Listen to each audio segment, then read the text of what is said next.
नमस्कार। इन बीसीएन के डॉक्टर.com इस कार्यक्रम में आपका स्वागत है। कहते हैं जान है तो जहान है, लेकिन क्या सचमुच इस दौर में हम अपनी जान और जहान की तरफ ध्यान देते हैं? शायद नहीं। हमने अपने शरीर को एक रोग का पुतला इसमें तब्दील कर दिया है और इन्हीं रोगों में से एक अहम रोग है जो आज के दौर में ज्यादा देखा जाता है, उसे कहते हैं ओबेसिटी यानी स्थूलता। तो इस विषय पर चर्चा करने के लिए हमारे साथ में हमारे स्टूडियो में आज आमंत्रित है डॉक्टर प्राची महाजन, जो कि बैरिएट्रिक और लैप्रोस्कोपिक सर्जन है। हम अपने स्टूडियो में इनका स्वागत करते हैं। मैडम नमस्ते। नमस्कार।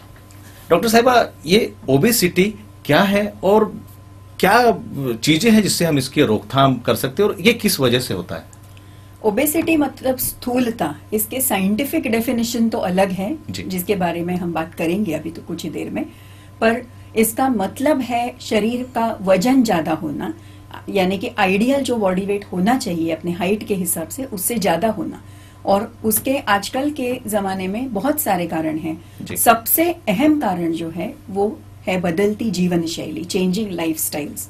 जो काम पहले के जमाने में बिना मशीन्स के होते थे, मैन्युअल लेबर से होते थे, आजकल मशीन्स का इतना प्रयोग हो गया है अपने जीवन में और टेक्नोलॉजी इतनी बढ़ गई है कि जो काम हाथ से करते थे हम या पैदल जाके करते थे, उनके लिए आजकल हम बिना 4 व्हीलर या 2 व्हीलर के बाहर नहीं जाते। एक्सरसाइज कम करते हैं। जो व्यायाम एक्सरसाइज घर के काम करते करते होते थे वो आजकल सारे मशीन्स के कारण हो रहे हैं और उसके कारण जो कैलोरीज बर्न होने के लिए जो एक्सरसाइज जरूरी है, व्यायाम जरूरी है, वो अपने जीवन शैली से कम होता जा रहा है। मतलब जितनी सुविधाएं आज लोगों को मिल रही है तो उन सुविधाओं के हिसाब से आज शारीरिक क्रियाएं जो है एक मानवीयता से दूर होती जा रही हैं और जो एक अहम कारण है कि जिससे ओबेसिटी बढ़ती है। और हमारे खाने के जो आजकल चीजें हैं उसके कारण भी ओबेसिटी बढ़ रही है। Food habits, changing food habits, processed foods, high calories, high fried जो चीजें हैं, हाई फैट सब्सटेंसेस हैं। मार्केटिंग के जमाने में और मल्टीनेशनल्स के आने से हम पूरी तरह से पैकेज्ड फूड्स पे डिपेंड करते हैं, खास करके बच्चों में, जिनमें हमें ध्यान ज्यादा देना बहुत जरूरी है। जी हाँ, आजकल हम देखते हैं कि बच्चों का भी झुकाव जो होता है फास्ट फूड की तरफ ज्यादा होता है, चाइनीज फूड की तरफ ज्यादा होता है। तो ये जो सारे फूड हैबिट्स है ये भी स्थूलता को बढ़ावा देते हैं। और ऐसे कौन से रोग है जो इस रोग के साथ में और बढ़ते चले जाते हैं अपने शरीर में? ओबेसिटी स्थूलता के साथ बहुत सारे ऐसे रोग हैं जिनके बारे में हम सोच भी नहीं सकते। एक तो हम सब जानते हैं कि ओबेसिटी के साथ blood pressure, high blood pressure जिसे हाइपरटेंशन कहते हैं, डायबिटीज यानी कि हाई ब्लड शुगर, ये तो आम रोग है ही जो स्थूल व्यक्तियों में ज्यादातर पाए जाते हैं। इसके अलावा आर्थराइटिस यानी कि हड्डियों में वात की जो शिकायत होती है, जोड़ों का दर्द, गठियावाद जिसे कहते हैं, रूमेटॉइड आर्थराइटिस और ऑस्टियोआर्थराइटिस। इसके अलावा कुछ लोगों को किडनी खराब होने की का भी प्रॉब्लम हो सकता है। थायराइड डिजीजेस इससे बढ़ते हैं। इतना ही नहीं, लेडीज में गायनेकोलॉजिकल प्रॉब्लम्स, कंसीव करना, प्रेगनेंसी ना रहना, ये सारी चीजें। और इसके अलावा जो बहुत ज्यादा स्थूल लोग होते हैं उनमें काफी सारे रेस्पिरेटरी प्रॉब्लम्स भी होते हैं, क्योंकि सोते समय बिल्कुल सांस लेने में रुकावट आती है और उसके कारण जिसे स्लीप एपनिया सिंड्रोम बोला जाता है कि नींद में अचानक सांस बंद होना, ये एक बहुत सीरियस प्रॉब्लम है जो ओबेसिटी के साथ एसोसिएटेड है। मैं ये इस पर एक आपसे रोशनी डालना चाहूंगा कि अब जैसे ये एक आपने जो कहा थी कि इस रोग के साथ में इतनी भयानक संभावनाएं हैं, तो एक डॉक्टरी दृष्टिकोण से एक इस पर क्या उपाय आप बताना चाहेंगे? उपाय तो जितना हम कर सके उतना अच्छा है और सलाह जितने पेशेंट ले उतना उनके खुद के सेहत के लिए अच्छा है। एक तो प्रॉपर न्यूट्रिशन मेंटेन करना, मतलब अच्छा खाना खाना, एक संतुलित आहार, बैलेंस डाइट जिसे कहते हैं, जिसमें proper quantities of carbohydrate, proteins और फैट हर चीज की जरूरत होती है। उसके अलावा विटामिन, मिनरल्स, कैल्शियम, आयरन, ये सारे पदार्थ हैं जो अपनी एक हेल्थ के लिए, हेल्थ मेंटेन करने के लिए बहुत ज्यादा जरूरी है। एक एडल्ट पुरुष के लिए कैलोरिक रिक्वायरमेंट 3000 कैलोरीज से ज्यादा पूरे दिन की नहीं होनी चाहिए, जो कि एक्टिव पुरुष है, बाहर जाके काम करने वाला पुरुष है। और एक महिला के लिए करीब 2500 तक कैलोरीज ज्यादा से ज्यादा होनी चाहिए। ये इसमें जैसे ओबेसिटी की हम बात करें तो क्या ये बीमारी बच्चों में भी देखी जाती है? ये बीमारी बच्चों में भी देखी जाती है। आमतौर पर आजकल हम देखते हैं कि बच्चे टीवी के सामने बैठे बैठे खाते रहते हैं। जी, एक बहुत अहम मुद्दा है आज, मतलब समस्या है, मैं तो कहूँगा बहुत बड़ी समस्या है वो। और जिनकी टेंडेंसी होती है वजन गेन करने की, वेट गेन करने की, उन बच्चों में, और जिनके फैमिली हिस्ट्री है, जिनके माँ बाप दोनों स्थूल हैं, उनमें ये प्रॉब्लम ज्यादातर पाया जाता है। इतना ही नहीं, बच्चों में ज्यादातर ओबेसिटी हार्मोनल चेंजेस के कारण भी होती है। कुछ प्रॉब्लम्स उनके अंदर होते हैं, किसी को चाइल्डहुड डायबिटीज होता है या कोई अदर हार्मोनल अन्य बीमारियां होती हैं जिसके कारण भी ये प्रॉब्लम आती है। और ऐसा कहा जाता है कि an obese child becomes an obese adult. तो बचपन में अगर बच्चा स्थूल हो तो ज्यादा चांसेस है कि वो बड़ा होके ओबीज होगा। जहां हम ये उपायों की बात कर रहे हैं तो उपाय में दो तरीके हो सकते हैं, तो इसमें कुछ हद तक मेडिसिन का भी इस्तेमाल होता होगा, और कुछ अगर वो मेडिसिन से नहीं होता फिर उसमें सर्जरी का भी इस्तेमाल करना पड़ेगा। तो इस पर जरा हमारे दर्शकों को बताइए। बिल्कुल, आजकल के जमाने में बेरियाट्रिक सर्जरी, ये शब्द आपने सुना होगा, आजकल आम होता जा रहा है। ये एक तरह का बोन है, एक वरदान है अपनी जनरेशन के स्थूल लोगों के लिए, क्योंकि शस्त्रक्रिया द्वारा जो वजन कम किया जाता है, इससे ये जो मैंने सारी बीमारियों के नाम लिए थे वो बहुत ज्यादा हद तक कंट्रोल में आते हैं। अब हर पेशेंट को बेरियाट्रिक सर्जरी नहीं की जाती, इसके लिए कुछ क्राइटेरिया है। सबसे इम्पोर्टेंट जो है उसे कहते हैं बॉडी मास इंडेक्स जी। अपना एक आइडियल, अपनी हाइट के अनुसार हर एक का एक आइडियल वेट होता है कि इस वेट से ज्यादा नहीं होना चाहिए, मतलब शारीरिक ऊंचाई से के अनुपात में उनका शरीर का वजन होना चाहिए। तो ये जो इंडेक्स हम हर पेशेंट का कैलकुलेट करते हैं जी। उसके लिए एक मैथमेटिकल फॉर्मूला है, उसका प्रयोग करके उसको कैलकुलेट किया जाता है जी। जिसका body mass index more than 40 है, ऐसे पेशेंट्स में बेरियाट्रिक सर्जरी मेनली वजन कम करने के लिए किया जाता है। जिसका बॉडी मास इंडेक्स 40 से नीचे है पर 35 से ऊपर है, और ऐसे पेशेंट में डायबिटीज हो, ब्लड प्रेशर हो, या हार्ट के कोई प्रॉब्लम हो, या उठने बैठने में तकलीफ हो रही हो, या स्लीप एपनिया सिंड्रोम हो, तो ये सारी प्रॉब्लम सर्जरी के बाद क्योर हो जाती है। कई पेशेंट्स के इंसुलिन लेना पड़ रहा है उनको, अनकंट्रोल्ड डायबिटीज में उनका इंसुलिन तक बंद हो जाता है। अच्छा, तो ये भी एक तरह से एक सीरियस प्रॉब्लम ही हो गई, बहुत बड़ी प्रॉब्लम है। और इवन सोशल चीजें होती हैं कि पेशेंट अगर स्थूल ओबीज मोटा पेशेंट कहीं जाए, शादी में जाए, पार्टी में जाए, तो लोग मजाक उड़ाते हैं जी। उसके कारण उन्हें काफी साइकोलॉजिकल डिस्टर्बेंसेस का भी सामना करना पड़ता है। हम ज्यादातर देखते हैं कि ओबीज पेशेंट्स जो है वो डिप्रेस्ड रहते हैं, तो उनकी सोशल इमेज चेंज हो जाए ऑपरेशन के बाद तो उनके लाइफ में एक बहुत बड़ा परिवर्तन आ जाता है। प्लस उन लोगों को लिफ्ट में आना जाना, एस्केलेटर पे चढ़ना, रिवॉल्विंग डोर्स में आना, फ्लाइट में जाते समय ओबीज लोगों को 2 सीट्स बुक करनी पड़ती है क्योंकि एक सीट पे वो बैठ नहीं सकते। ये बिल्कुल नई चीज आज बिल्कुल, इसको एक लॉजिस्टिकल कॉम्प्लिकेशन बोलते हैं इसको। पर ये प्रॉब्लम है जो वेस्टर्न कंट्रीज में बहुत ज्यादा कॉमन है, पर इंडिया में भी अनकॉमन नहीं है आजकल। हाँ, क्योंकि इंडिया में भी कैसे हो रहा है कि आजकल हम पाश्चात्यकरण की ओर बढ़ रहे हैं, तो ये भी एक रीजन है कि हम लोग उनका अंधानुकरण करते करते हम लोग इन बीमारियों को अपनी ओर आमंत्रित करते हैं। मैं ये समझना चाहूंगा कि जैसे हम ये सर्जरी की जो हम बात करते हैं, ये एग्जैक्टली किस तरह से काम किया जाता है सर्जरी का? बेरियाट्रिक सर्जरी, अभी इसको मेटाबॉलिक सर्जरी कहा जा रहा है क्योंकि इससे जो मेटाबॉलिक डिजीजेस है, डायबिटीज स्पेशली, उसको क्योर किया जा रहा है। और अनेक तरह के अनेक पद्धति से ये ऑपरेशन होता है। पिछले 20 सालों से इसका उत्कर्ष हो रहा है। अभी जो ऑपरेशन हम कर रहे हैं वो 2 प्रकार के हैं। एक तो जिसे स्लीव गैस्ट्रेक्टमी कहा जाता है और दूसरा गैस्ट्रिक बाईपास कहा जाता है। तो जो स्लीव गैस्ट्रेक्टमी होती है उसके अंदर जो पेट का साइज है उसको छोटा सा किया जाता है। इस तरह से जो आदमी ज्यादा खा रहा था पहले, वो ज्यादा क्वांटिटीज में खाना नहीं खा पाता। प्रकृति पद्धति है जिसके कारण उसकी खाने की कैपेसिटी पेशेंट की कम हो जाती है। पर सिर्फ ये एक ही मैकेनिज्म नहीं है जी। जो हार्मोन्स तैयार होते हैं जिसके कारण हमें भूख लगती है जी। वो भूख लगने के इम्पल्सेस ब्रेन तक पहुंचते नहीं हैं। वो जो हार्मोनल रिफ्लेक्स जिसे कहते हैं वो बिल्कुल नष्ट हो जाता है और पेशेंट को भूख नहीं लगती। तो जो क्रेविंग, एक आध चीज हम देखें कि नहीं ये अभी के अभी खाना ही चाहिए, वो क्रेविंग निकल जाती है।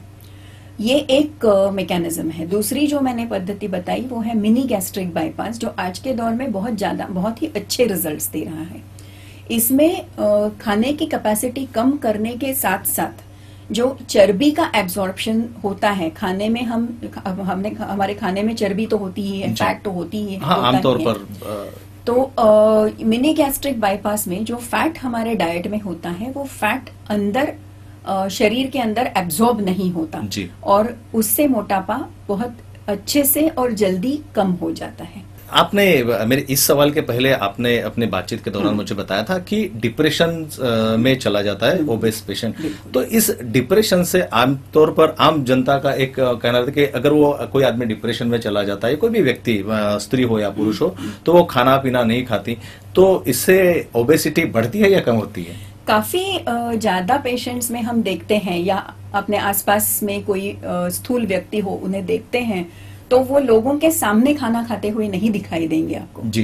पर डिप्रेशन ब्लूज जिसे कहते हैं, वो डिप्रेशन में आदमी ज्यादा खाना खाता है। अच्छा अच्छा। और जो क्रिटिसिज्म वो फेस करते हैं तो एक स्टेज ऐसे आ जाती है हर व्यक्ति के मन में कि अभी कुछ नहीं तो क्यों ना मैं खाऊं, और इस स्टेज से ओबेसिटी भी बढ़ती जाती है और डिप्रेशन भी बढ़ता जाता है। मतलब ये कोई उपाय नहीं। कुछ जो आपने सर्जरी की बात कही है, तो ये आम पेशेंट के विचार से अगर मेरे को तो सुनने में बड़ा कॉम्प्लिकेशंस लगते हैं, तो सर्जरी में कुछ कॉम्प्लिकेशंस की संभावनाएं रहती हैं? ये जो ऑपरेशन है ये पूरी तरह लैप्रोस्कोपिक टेक्निक मतलब दूरबीन से किया जाता है और इसमें स्टेपल्स का प्रयोग होता है। स्टेपल्स मतलब हाथ से सिलाई नहीं की जाती, मशीन की सिलाई जो कि टाइटेनियम क्लिप्स के स्टेपलर्स होते हैं उसका प्रयोग होता है।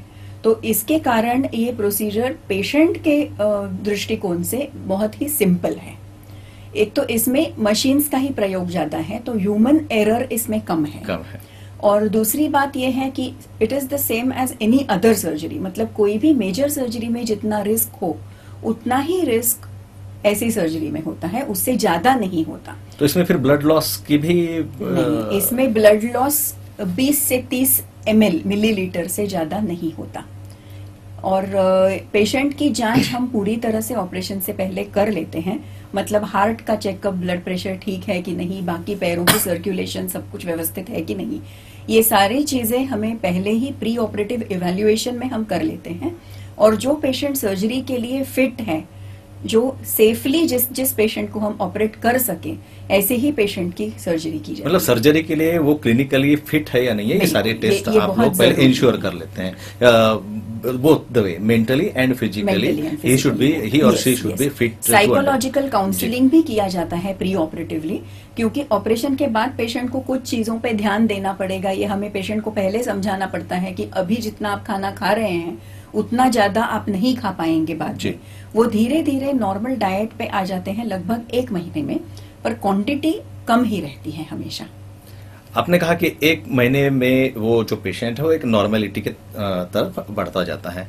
एक पेशेंट के नजरिए से मैं अगर देखूं तो मैं सोचूंगा कि पहले तो कोई भी आज भी अगर आप देखेंगे तो किसी भी चीज के ऑपरेशन के नाम से लोग घबरा जाते हैं, और ऑपरेशन होने के बाद में ओबेसिटी, जैसे हमने कहा कि very much related to stress and other diseases also.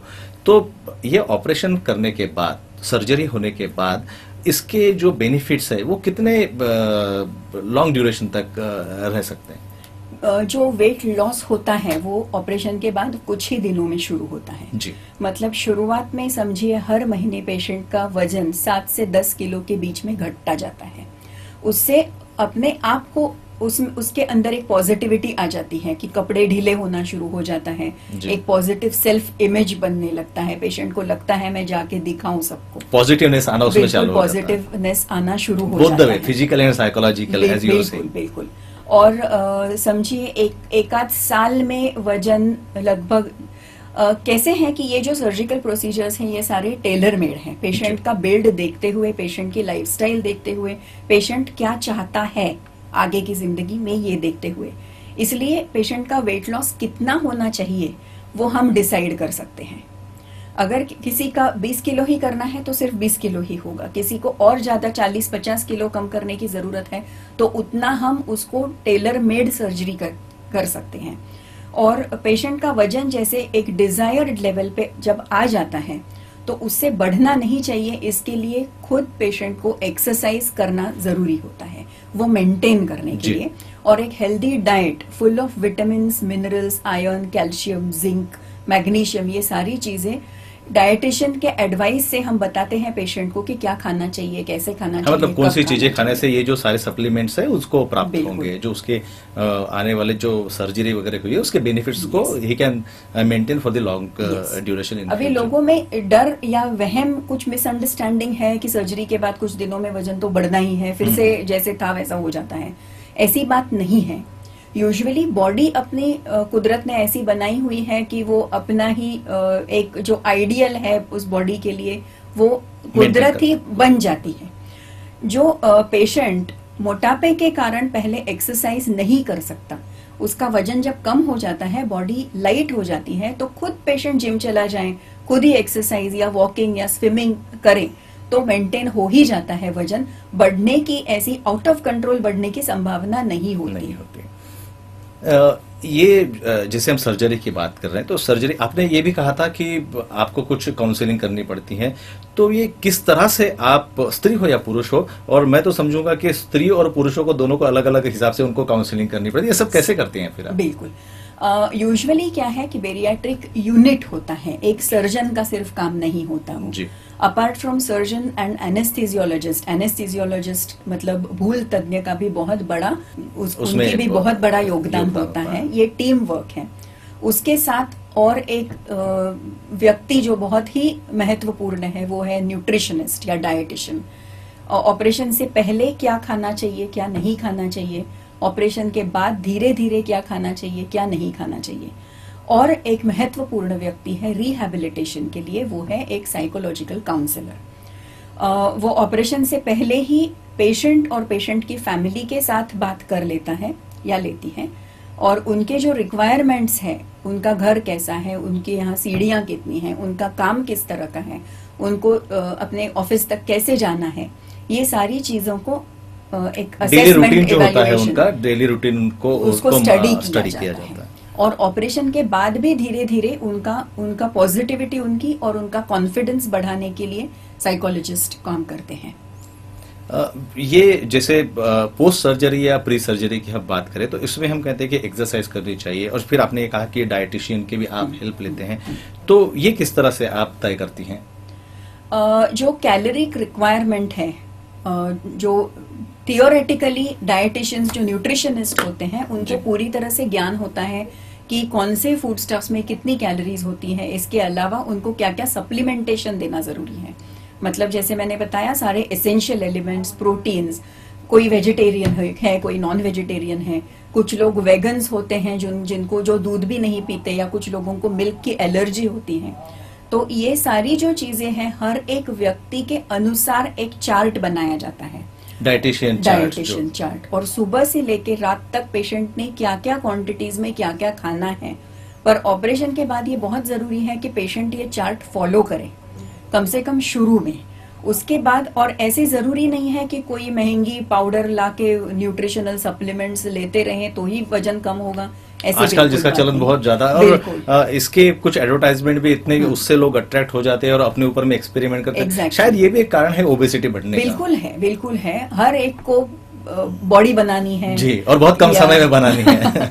बिल्कुल, तो ये जरूरी नहीं है। डाइटिशियन का ये भी रोल है कि घर की चीजें, घर की बनी चीजें कैसे बनाएं, वो घर वालों को भी सिखा देते हैं कि क्या बनाना है, उसमें क्या क्या डालना है, ताकि मैक्सिमम बेनिफिट मिले उनके पेशेंट को। ये ओबेसिटी जो होता है, ये जो बीमारी होती है, ये हेरिडिटरी होती है? ओबेसिटी हेरिडिटरी होती ही है, जेनेटिक तो ये होती ही है। आपने अक्सर देखा होगा कि कुछ फैमिलीज होते हैं, हर सदस्य उसमें मोटा होता है, या जो पतले होते हैं पूरी की पूरी फैमिली पतली होती है।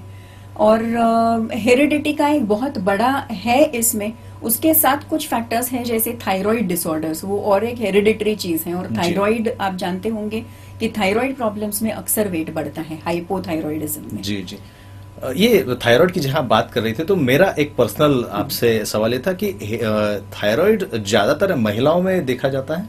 थायराइड ज्यादातर महिलाओं में होता है। ऐसा क्यों?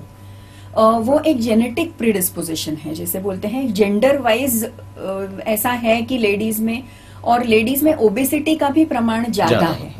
जी, तो थायराइड जो ग्रंथि होती है, वो जो थायरोक्सिन हार्मोन बनाती है, जैसे वजन बढ़ता है वो थायराइड हार्मोन उतने क्वांटिटीज में वो ग्रंथि बना नहीं पाती, और उसके कारण उसका शॉर्टेज हो जाता है। और ये क्योंकि ओबेसिटी ये एक विशियस सर्कल है, ओबेसिटी के साथ थायराइड की प्रॉब्लम, और थायराइड की प्रॉब्लम जैसे ज्यादा बढ़ती है वैसे ओबेसिटी भी बढ़ती है। ये जो प्रोसेस आपने बताई, सर्जरी की प्रोसेस, मेडिसिन की ये प्रोसेस जो बताई, ये कितनी परमानेंट होती है? सर्जिकल जो प्रोसीजर्स है वो सारी ही परमानेंट है। इसमें अगर आप कहते हो कि वेट लॉस की दृष्टि से, तो हाँ बिल्कुल ये परमानेंट है।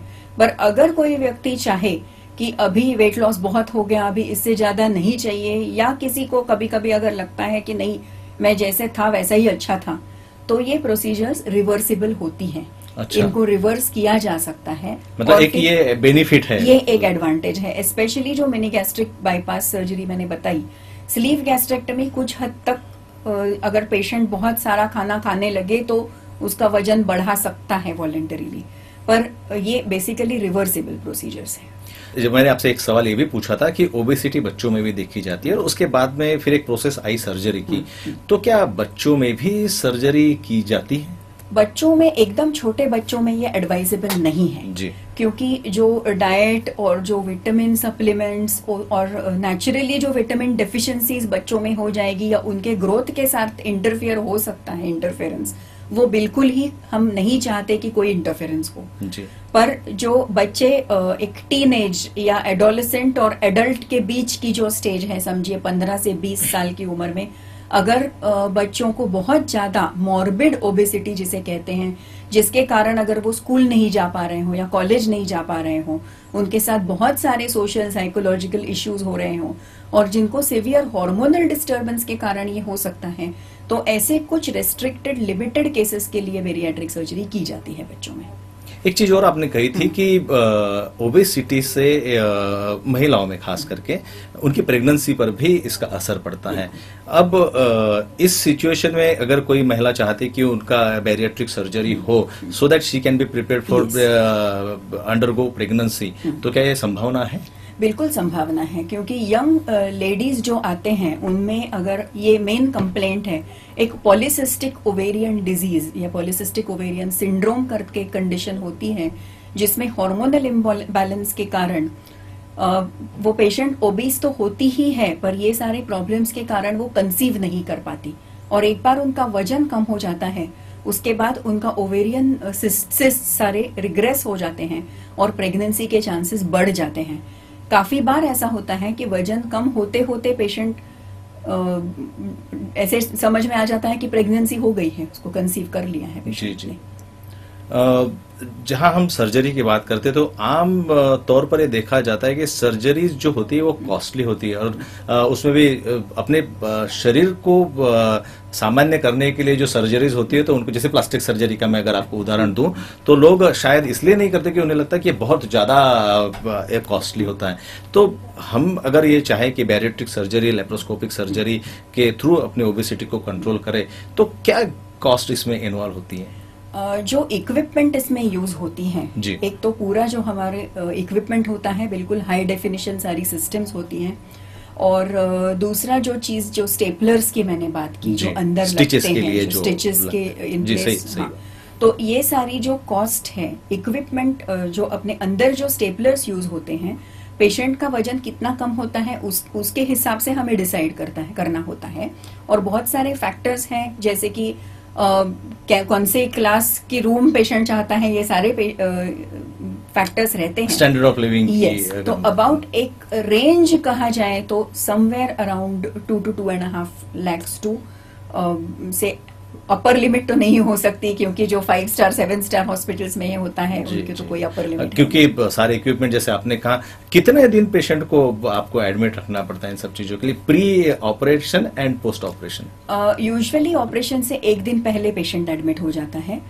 कई बार अगर बहुत ही ज्यादा मोटा पेशेंट हो तो हम एडवाइस करते हैं कि ऑपरेशन से 3 दिन पहले पेशेंट सिर्फ लिक्विड डाइट ले, उससे कि उसकी लिवर, जो अंदर लिवर हमें तकलीफ होती है ऑपरेट करते वक्त, अगर लिवर बहुत ज्यादा हैवी हो तो पेशेंट अगर 3 दिन लिक्विड्स पे रहे तो लिवर बिल्कुल लाइट हो जाती है और टेक्निकली सर्जन के लिए वो इजी हो जाता है। सर्जन के लिए भी, और मैं तो कहूंगा पेशेंट के लिए भी वो बहुत आसान हो जाएगा, क्योंकि वो तालमेल जो है बहुत आसानी से बैठ जाए। ऑपरेशन के बाद तीसरे दिन पेशेंट घर जाता है। जी जी। एक बार लिक्विड डाइट पे आ जाए तो पेशेंट तीसरे दिन घर जा सकता है। 15 दिन तक लिक्विड डाइट ही रहता है घर जाने के बाद। 2 हफ्ते बाद धीरे धीरे सेमी सॉलिड फूड पे आ जाता है और समझिए 1 महीने में सॉलिड फूड पेशेंट लेने लगता है। ये सारी सुविधाएं अपने इस संतरा नगरी में उपलब्ध है? बिल्कुल, हर टेक्नोलॉजी जो anywhere in the world available है, चाहे अमेरिका में हो या यूरोप में हो, वो अपने संतरा नगरी में अवेलेबल है। मैं आपसे एक मतलब बात पूछना चाहूंगा कि ये व्यस्त जीवन के एक सामाजिक दृष्टिकोण से आपका इतना अनुभव रहा है, आप क्या संदेश दर्शकों को देना चाहेंगी कि वो ओबेस ना हो? एक तो बचपन से ध्यान देना पड़ेगा बच्चों पे अपने, कि वो ज्यादा देर टीवी ना देखे और टीवी देखते देखते बैठे बैठे कुछ खाए ना। बच्चे जो बाहर जाके खेलना चाहिए या कुछ स्पोर्ट्स एनकरेज करना जरूरी है, because as I said obese children are bound to become obese adults. हम सब व्यस्त हैं अपने अपने जीवन में, अपने ऑफिस में, अपने काम में, अपने व्यवसाय में, पर फिर भी अपने लिए कुछ समय निकाल के दिन में 1 घंटा कम से कम एक्सरसाइज करें तो वो आपके लिए, आपकी सेहत के लिए बहुत अच्छा रहेगा और बेरियाट्रिक सर्जरी तक पहुंचने की नौबत ना आए, यही मैं चाहूंगी।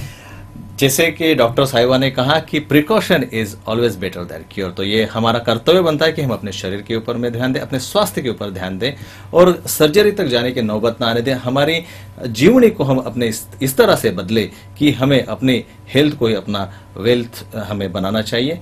हम जहां सर्जरी की बात कर रहे थे, आपने कॉस्ट भी इसमें बता दिए। मैं ये समझना चाहूंगा कि आजकल जो एक मिडिल क्लास जो होता है वो अगर सर्जरी करना चाहे तो क्या इसमें उनको हम कम से कम खर्च में उनको बेस्ट बेनिफिट ऑफर कर सकते हैं? जैसे मैंने कहा, जो ओवरहेड्स होते हैं, बाकी रूम चार्जेस होते हैं या बहुत एक्सपेंसिव मेडिसिन, खैर बहुत एक्सपेंसिव इंजेक्शंस, एंटीबायोटिक्स की सर्जरी में जरूरत नहीं है जी। पर जो सबसे बेसिक चीज है वो है स्टेपलर्स, जो अच्छे क्वालिटी के लिए सबको देना ही जरूरी है, चाहे वो कितना भी अमीर हो या कितना भी गरीब हो। वो उनकी खुद की सेफ्टी के लिए, उनकी हेल्थ की सेफ्टी के लिए जरूरी है। तो उसके लिए मतलब उसका जो खर्च है, इसके कारण ही सर्जरी का कॉस्ट ज्यादा है।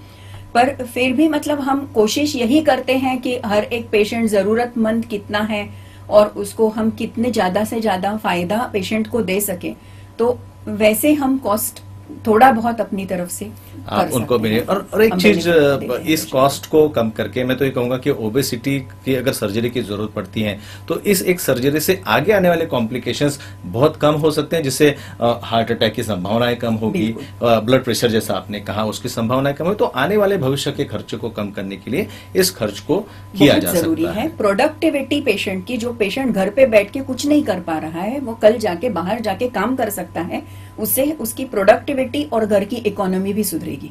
जी, बहुत बहुत शुक्रिया डॉक्टर प्राची महाजन आपका। आप हमारे स्टूडियो में आई, हमारे दर्शकों से आपने बातें की, उन्हें इस ओबेसिटी के बारे में बताया, हमारा भी ज्ञान बढ़ाया। आपका बहुत बहुत शुक्रिया।